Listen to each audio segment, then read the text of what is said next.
thinking, sweet girl? Go ahead. Go ahead, baby girl.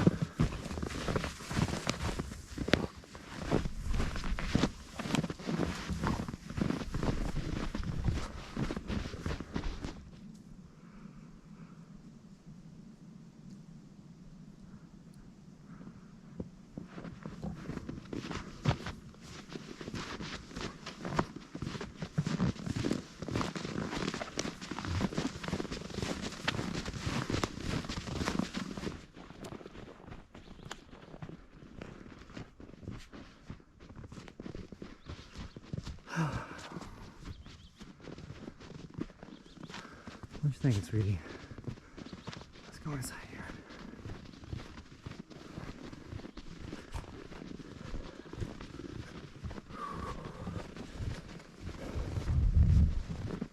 Want some treats? Let's go.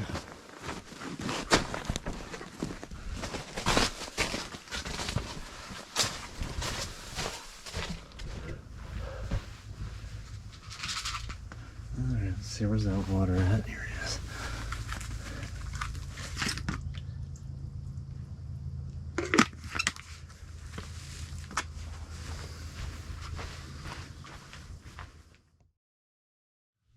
All right, it's snowing. Starts the morning here. Well, it's not snowing now. It snowed all yesterday and then a little bit last night, but it was more windy last night.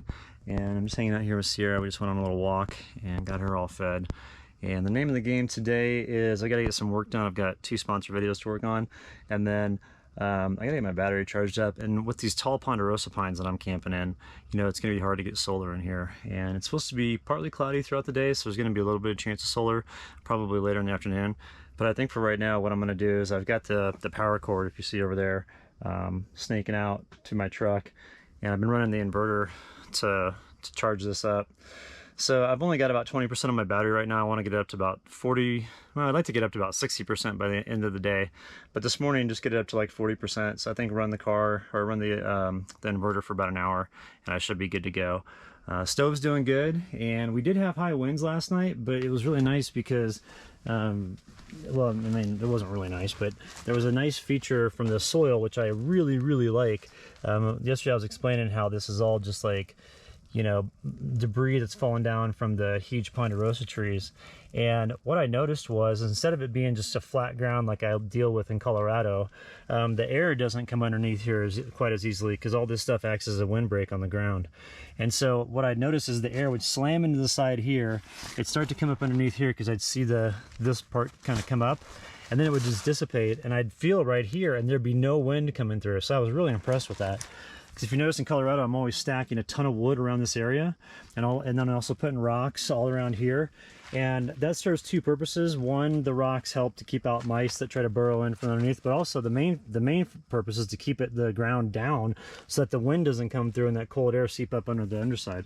And so there's some advantages to camping in this soil, because you know, like I was explaining yesterday, the insulation that the ground has, like the ground is just not cold inside my tent, whereas in Colorado it was always frigid.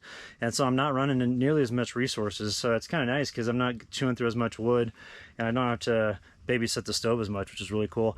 The only thing you want to be careful of is just down here where the soil is, you know, where where the debris is. This is all flammable, and so, you know, you've got your stove right here, and if you open it up to ash it, and say some ashes fall out, but they don't hit your bucket, and they fall over here, you could have a fire on your hand. And so, you know, you don't want to have this even as a slow smolder, because I've been around a slow smolder before, and you can't see the fire. It's underneath the ground, but it's just, everything is just slowly burning, and it's real hot.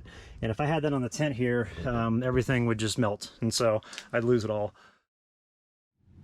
I want to say thank you to Harry's, the sponsor for today's video.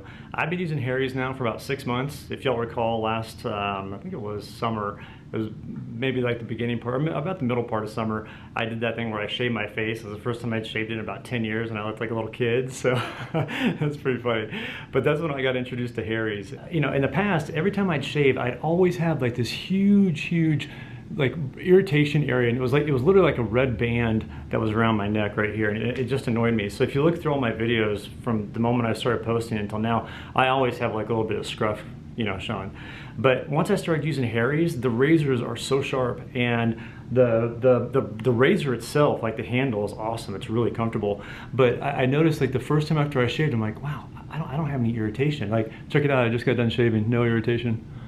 Look at that. It looks nice. I actually look like an adult, like I know how to shave. So it's pretty awesome. So I love Harry's, and they're a great company.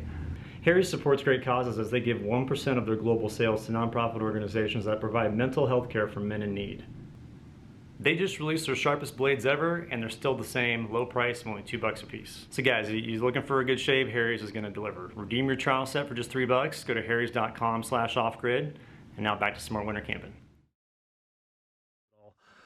So it looks like the sun's coming out now, and like I said, it's gonna be hard to get solar in between these trees, but I think for the meantime, we're just gonna run the inverter, and then once the sun's up a little bit more, we'll try to see if we can sneak in some solar. But it sure is pretty out there.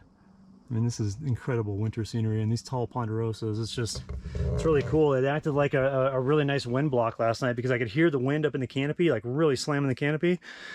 Down on the ground, it was nothing. So I'm pleased with that. That's nice to have, because in Colorado, this season in Colorado has been brutal, and so I'm pretty tired from that already.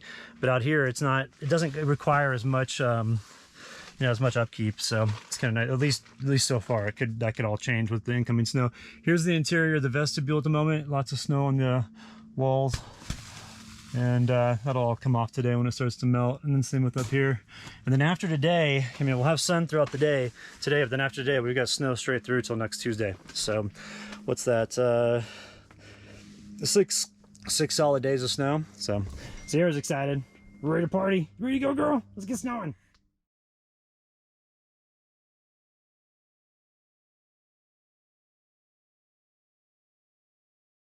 Up the van inside, and then you put that up. And I put it on first. I put it on. I put it on to cover the windshield, the 2 front passenger, all windows. They're completely sealed. And then I start the engine. I run it. I don't run the gas, but I run it for 10 minutes. The thing heats up, and then I just don't open the door. And I do that right when it's time to kind of crash. How long does it keep it warm for? It's warm until I fall asleep, and then I wake up in the morning freezing my butt off. No, it's not too bad. I mean, I don't think this would be something that you would want to go out in the winter in, but this time of year, it's and down here in Texas, it was nice the last few days. It was nice. There's a guy who's got a video. He's living out of his van too, doing the same sort of situation. He's very organized, got the whole deal, but he's doing it in Colorado. Yeah, and he's in the middle of winter, like covered in snow, and does all these detailed things like how he gets out of snow, what he does. Yeah. How he stays warm. Well, just camping in cold weather is rough. You have to have the right insulation.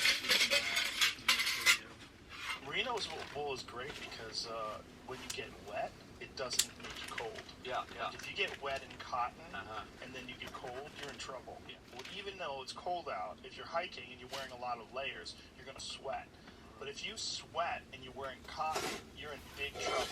Because as soon as you cool off, that wet cotton freezes. It feels terrible. But wool is different. Yeah. Wet wool keeps you warm. No, that's the link. So you went to New Mexico and then you drove your way up to Austin. Well, first of all, one of the most beautiful places.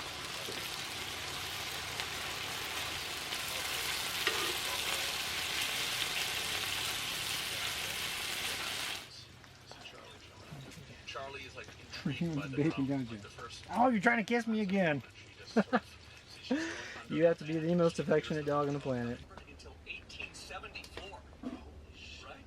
1874, and so they discovered this, and it wasn't until a few years later that Theodore Roosevelt made it a national monument. So in the period between 1874 and I think 1907, it got looted a bit. When they found it, it was full of pottery, it was full of all this artifacts and stuff. That got looted, that's gone. But there's some things in there that were really interesting that they did discover. Like they discovered a macaw feather.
All right, the dinner on tap this evening. We're doing these bagel sandwiches. So I've got the let's see where the bagels at.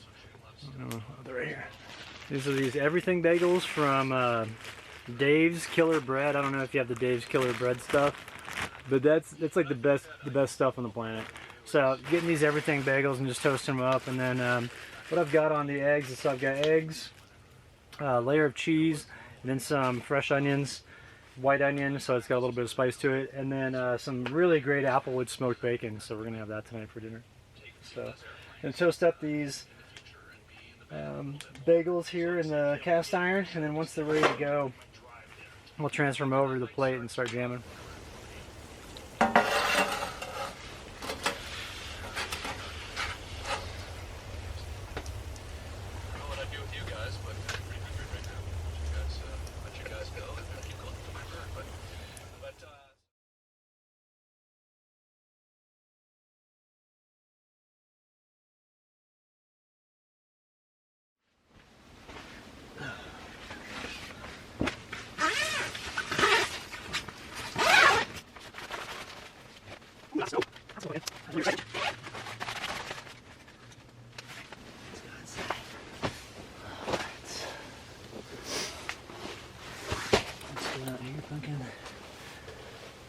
For a walk this morning, we'll get your potty. I'll come back in here. Okay.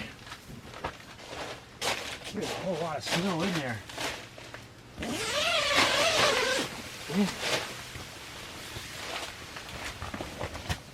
Wow.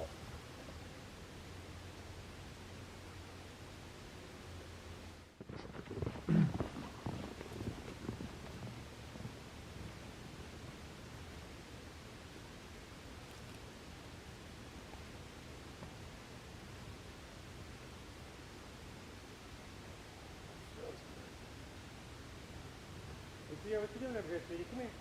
Come on, come on. Come on, girl. Let's go over here. Come on. What you doing? Let's go for a walk. Oh, baby.